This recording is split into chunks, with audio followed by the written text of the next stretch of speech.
तो अब हम अपने वेब डेवलपमेंट सीरीज है HTML सीख चुके हैं, अब आ गए हम CSS पे। तो CSS अब स्टार्ट करने वाले हैं। तो CSS सीखने से पहले इससे कर लेते हैं थोड़ा इंट्रो। इंट्रो में बात करते हैं क्या है, किस लिए यूज आता है, ठीक है, और कैसे यूज करना है। ठीक है, तो स्टार्ट करते हैं। सो बेसिकली CSS है क्या? CSS है किसकैडिंग स्टाइलिंग शीट, एक स्टाइलिंग शीट है ये। ठीक है, स्टाइल करने के लिए इस्तेमाल होती है। अब जब हम HTML लिखते हैं उसमें स्ट्रक्चर डिजाइन करते हैं, ठीक है, जो हमें अपने वेब पेज पे दिखाना है या फिर मोबाइल पे दिखाना है, सोशल मीडिया है वहां पे रिप्रेजेंट करना है। ठीक है, अब स्ट्रक्चर डिजाइन कर दिया, वो तो एकदम फीका सा लगेगा। अब उसमें तड़क भड़क डालने के लिए कलर डालने हैं, ठीक है, थोड़ा कैसा रिप्रेजेंटेशन करनी है वो कैसे होता है, CSS के थ्रू। ठीक है, ये CSS के थ्रू होता है। अब बात आएगी, हम ये HTML से भी कर सकते हैं, वहीं पे हम HTML में कलर फॉन्ट हर बार जैसे लिखते हैं कर सकते हैं, हाँ कर सकते हैं। पर CSS इंट्रोड्यूस क्यों हुआ फिर?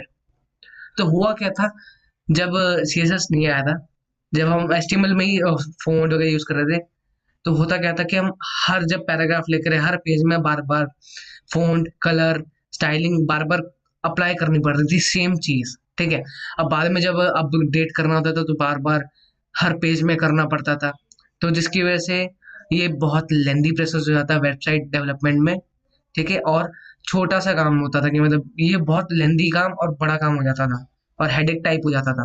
ठीक है, पर W3C ने क्या किया, एक CSS इंट्रोड्यूस की हमारे लिए ताकि हमारा काम आसान हो जाए स्टाइलिंग का। अब एक ही काम को हर पेज पे बार बार करना पड़ रहा था, ठीक है, वो काम हमें एक बार करना पड़े और जो काम है बाद में अपडेट करना हो वो भी आसान हो। ठीक है, और जो HTML में फॉर्मेट थे स्टाइलिंग के उनको हटा दिया गया है, कुछ भी पर वर्किंग नहीं है, मतलब फायदा नहीं है। इससे बढ़िया कि CSS को यूज करो। ठीक है, कई बार ब्राउजर सपोर्ट भी नहीं करते होता कई बार, और CSS से इस तरह से सेव करता है lot of work. It can control a layout of multiple web pages at all at once। मतलब जो हमारा काम HTML में स्टाइल करने में लगा था, बार बार हर पैराग्राफ में उसको कलर देना, बॉर्डर देना, स्टाइल देना, ठीक है, और हर पेज पे ऐसा देना, तो वो हम कैसे कर रहे हैं, एक ही लाइन में कर ले रहे हैं। ठीक है, वो हर पैराग्राफ है, ठीक है, इस तरह से, और इस तरह हमारा टाइम बच जाता है और हम CSS के थ्रू मल्टीपल पेजेस को एक साथ स्टाइल कर सकते हैं। एक ही स्टाइल, जैसे एक ही स्टाइल करना है सारे पेजेस में तो हमें बार बार लिखना पड़ रहा, पर क्या होगा, हम CSS में एक बार लिखेंगे, ठीक है, कम टाइम के बचाने के लिए, और सब में अप्लाई हो जाएगा। HTML है क्या, जैसे हमने सीखा, HTML डिसाइड क्या करता है, व्हाट टू डिस्प्ले। हमें स्ट्रक्चर डिजाइन करने के लिए काम आता है HTML, कि जैसे हम जानते हैं कि जैसे स्ट्रक्चर डिजाइन करना है कि कैसा हमें चाहिए, हेडिंग कहाँ होगी, पैराग्राफ कहाँ होगा, ये सब। ठीक है, पूरा स्ट्रक्चर कौन डिजाइन करके देता है, HTML। CSS का काम क्या, स्टाइलिंग का। अब हमें समझ में आ गया होगा, जैसे हम जाना, ठीक है, कि स्टाइलिंग के लिए काम आता है कि प्रेजेंट कैसे करना है स्ट्रक्चर को, उसके लिए काम आता है। चलो एक एग्जाम्पल पे चलते हैं, एग्जाम्पल में देखते हैं क्या है ये। एक एग्जाम्पल है ये, जैसे W3 स्कूल्स पर ये HTML स्ट्रक्चर है, welcome to my home page, ये शीट्स वगैरह, ये सिर्फ HTML है, कुछ नहीं है CSS अप्लाई करी, तो एकदम फीका सा लग रहा है। जब हमने इसमें CSS अप्लाई करी, स्टाइलिंग की, तो उसका तो हुलिया ही बदल गया कुछ इस तरह से। ठीक है, तो ये काम होता है CSS का। और CSS के थ्रू हम ये भी करते हैं कि हाँ, हमारा वेब पेज पे कैसा दिखेगा, और ऑप्टिमाइज करते हैं उसको फोन में कैसा दिखेगा, सोशल मीडिया अकाउंट है उसमें जैसे आ रहा है, ठीक है, एड्स के तौर पे वो आ रहा है, तो वो कैसे रिप्रेजेंट होगा, सेम कंटेंट। ठीक है, जैसे मैंने दूसरी स्टाइल करा तो ऐसा दिख रहा है, कुछ ऐसा दिख रहा है, मतलब हुलिया ही बदल दिया कि बेसिक में तो कुछ दिख ही नहीं रहा था, और ये कुछ इस तरह बना दिया, पूरा हुलिया ही बदल दिया। अब सिर्फ HTML है तो एकदम फीका फीका सा लग रहा है, अट्रैक्टिव बनाने के लिए। ठीक है, और उसके लिए यूज करते हैं CSS। अब बात करते हैं इसका सिंटैक्स क्या होता है। ठीक है, अब CSS को अप्लाई कैसे करते हैं, इसका सिंटैक्स क्या है, ठीक है, बेसिक फॉर्मेट क्या होता है, कैसे लिखना है, तो ये सीखते हैं। तो सिंटैक्स क्या होता है इसका, जैसे कोई भी एलिमेंट है हमने HTML में डिजाइन किया, हेडिंग हो सकती है, पैराग्राफ हो सकता है, डिव हो सकता है, या पूरी बॉडी भी हो सकती है, ठीक है। वो एलिमेंट है, वो एलिमेंट लिखा हमने इस तरह से, और यहाँ कर्ली ब्रेसेस के अंदर प्रोवाइड करा जो भी है, ठीक है। H1 क्या है, सिलेक्टर है।